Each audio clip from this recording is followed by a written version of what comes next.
Hello, everybody, and welcome to the Animation Appreciation Podcast. I'm your host, Liliana Stargazer, and today we'll be covering Disney's Brave. Tangled made hair better, but this movie made huge steps towards curly hair in animation. Curly hair in animation means more collisions than straight hair, and tangled curly hair is much harder, which would be everything that has to do with Merida's hair. The animation on the Queen when Merida uses her bow for the first time, where she's trying to let her do it, but also really doesn't approve of her daughter using a bow at all.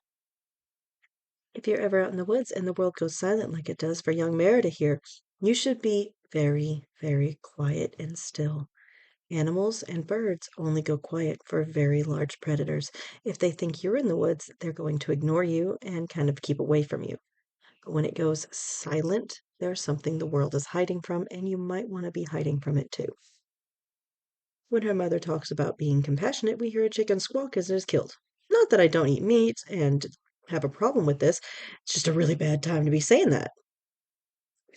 As she shoots her targets on the horse, we actually see old arrows still in some of her targets. Can we also point out the horse's breath in the early morning hours? Yes, Clydesdale are actually huge, and yes, they are native to Scotland. The way her father pretends to be Merida. The way they frame the shots that alternate between Merida and her mother, showing the conversation they should have had together, and instead we're having them away from each other without ever being aware of what's happening by cutting, back and forth. That would have fixed everything, but they didn't do it, and that's why we have a whole movie. Again, we see them disagreeing on something as simple as if the stupid dress fits. The simple response of, "Who goes there?" from the guard who was asleep, who is also, by the way, asleep in the after-credit scene. The way the MacGuffin kid talks is an actual dialect. It's one that in the movie his mother spoke. It's Scottish and another language mixed together, and it's spoken that way. It's actually very difficult to understand, even for the other Scottish people.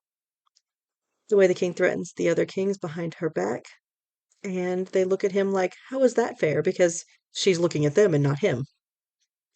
The log toss is actually a traditional Scottish game that is still played in some Scottish festivals here in the United States, such as Scotch Fest over in Oklahoma. For those who don't know, under kilts, men traditionally didn't wear anything, as we see later in the movie. So yes, when the old man did moon the other leaders, he also showed everything. When Merida draws back her bow for the last shot, you can actually see her mother coming up behind her, and you can see the arrow scratching her cheek. When angry, the sound of the bowstring snapping got through to her mother, and she realized what she had done and that she had gone too far. As one of the will-o'-the-wisps vanish, it reappears at the end of the wisp line. Just so everyone knows, bear meat is tart and a little gamey, so the cake she gave her mom tasted like bear meat. Yep, I have tried bear before.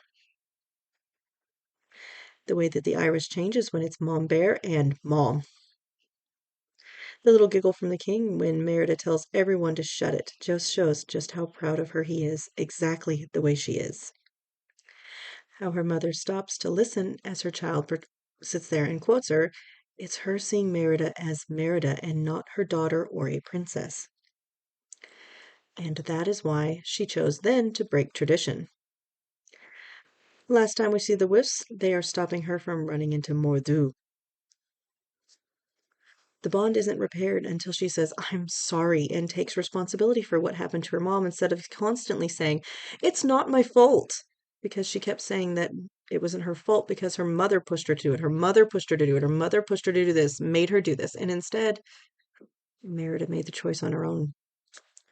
After the bear incident, the queen stops wearing her hair in a controlled braid instead of letting it just flow free. The moment Fergus is told she isn't wearing anything, his first reaction for his wife was to look. That is the most man response I've ever seen. After the bear incident, the queen also goes out riding with Merida instead of staying in the castle, telling her no, no, no, no, no. The version of the Will-o'-the-Wisp I heard was always that it was a fairy or fey lights that lead travelers either to doom or destiny. Generally, that means you don't come back. But legend says they can take you either to gold and treasure, or, your certain doom or the fey realm. Either way, They actually originate from bog fumes that catch fire and as the gas is released. So yeah, they're just burning balls of gas. Not high in the air like Pumbaa says, but burning balls of gas. And yeah, you fall that, you might fall into a bog and die. Merida is in the B of Brave, and Eleanor, the Queen, is in E. There are wood carvings of Sully and the Pizza Planet truck in the witch's cottage, and now in the castle because she did pay for them. When the mother transforms from human to wild animal inside is normally when base instincts are involved, like food or protection, sometimes even as simple as survival. The stones we see of this stone circle are the Callanish stones, a piece of Scottish history. In fact, there's even a sign that tells you don't touch them. The design of the witch is oddly spider-like if you see her from the side, but so is her door knocker.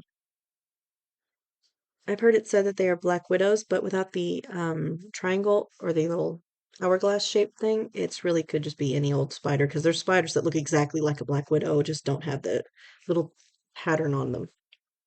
Also, a quick moment to enjoy the end credit scene with the delivery of all the wood carvings. Just wanted to mention it in case you didn't stick around long enough to see it, because we actually see the guard who was asleep still, and gets woken up by the raven, or crow, whatever he is, wanting the guard to sign for the delivery of the massive stock of wood carvings she ordered. One of the statues the witch is carving is a bear version of the Thinker. Also, these small tunnels throughout the castle that the boys use are actually legit. Old castles in Scotland had these for various reasons. They were also in a few English castles in varying forms, and pretty much any large structure that held anyone of importance has some hidey holes somewhere. This is generally used so that the residents can escape, servants can move about unseen. Mostly it's so they can escape, or spies can, for the castle, can move in and about. It's 100 different reasons. That's all I have for today, so thank you for listening. And always remember, if it's animated, someone did it on purpose. Have a great night.